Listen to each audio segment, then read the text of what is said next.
الحمدللہ والصلاۃ والسلام علی رسول اللہ وعلی آلہ وصحبہ ومن والہ۔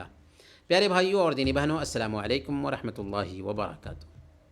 ایک بھائی پوچھتے ہیں کہ ائمہ حرمین کی تلاوت مع ترجمہ غور سے اگر سننے کا اہتمام کرتے ہیں تو اس میں زیادہ اجر اور ثواب ہے، یا خود سے ترجمہ کے ساتھ قرآن کی تلاوت کرتے ہیں، یعنی تلاوت بھی کرتے ہیں اور ترجمہ بھی پڑھتے ہیں، تو اس میں زیادہ ثواب اور اجر ہے؟ دیکھیں، ایک آدمی تلاوت کو غور سے اگر سنتا ہے تو ظاہر سی بات ہے کہ اس میں بھی اس کو اجر ملتا ہے، خاص کر اس وقت جب کہ کسی اچھی آواز میں قرآن کی تلاوت سنی جا رہی ہو، اور اس وقت بھی جب کہ جس میں تکان کا احساس ہو رہا ہو، تلاوت کا دل نہ کر رہا ہو، سننے کا دل ہو، تو ایسی حالت میں سننے پر اکتفا کیا جا سکتا ہے اس کے معنی کو سننے کے ساتھ ساتھ۔ لیکن عام حالات میں جو قاعدہ ہے وہ یہی ہے کہ خود سے تلاوت کرنا اور ترجمے پر غور کرنا یہ بہتر ہے۔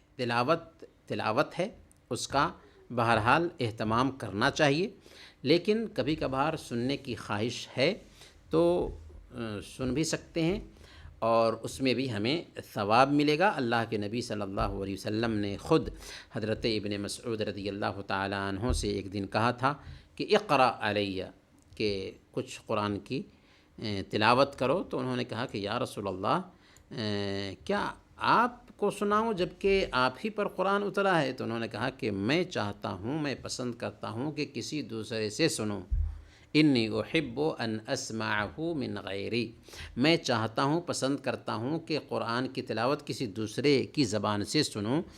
تو حضرت ابن مسعود رضی اللہ تعالی عنہ نے سورہ النساء کی تلاوت شروع کی۔ جب اس آیت پر پہنچے فَكَيْفَ إِذَا جِئْنَا مِن كُلِّ أُمَّةٍ بِشَهِيدٍ وَجِئْنَا بِكَ عَلَى هَؤُلَاءِ شَهِيدًا، تو آپ نے فرمایا کہ ٹھہر جاؤ۔ کہتے ہیں کہ میں نے اللہ کے نبی صلی اللہ علیہ وسلم کی دونوں آنکھوں کی طرف دیکھا، فَإِذَا عَيْنَاهُ تَذْرِفَانِ، کہ آپ کی دونوں آنکھیں اشک بار تھیں، دونوں آنکھوں سے آنسو گر رہے تھے۔